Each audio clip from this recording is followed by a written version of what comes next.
Le président Boyer et la dette de l'indépendance. Pour payer la première tranche de la dette de l'indépendance haïtienne, le président Boyer a dû emprunter sur les marchés financiers de France 30 millions de francs dont on ne lui remettait que 24 puisqu'il lui fallait laisser une commission de 20%.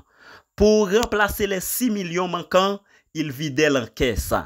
La capacité nationale d'exportation devenait insuffisante. Boyer, qui se trouvait dans de beaux draps, cherchait alors d'autres ressources.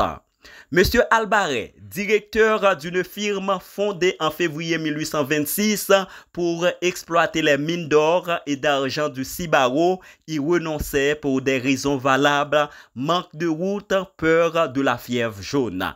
Il se constituait négociant à Port-au-Prince tout en faisant des prêts à l'État haïtien.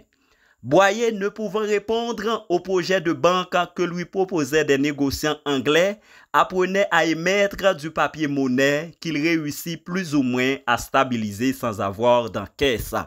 En 1827, il détaxait les exportations en majorant les droits à l'importation de façon telle qu'il élimine les effets de certaines clauses de l'ordonnance de 1825.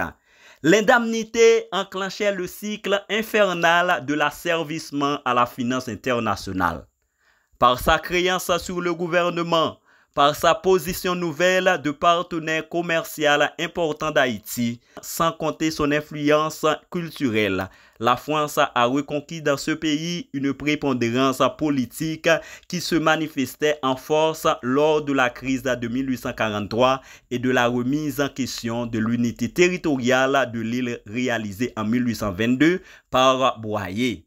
Ensuite, la mainmise de l'étranger sur le grand négoce, la finance et la politique d'Haïti achevait d'y réaliser ce que l'historien Madillot dénonçait comme étant la subjugation du commerce national. L'histoire est triste. La meilleure, ce sera nous demain. Avançons pour une autre Haïti.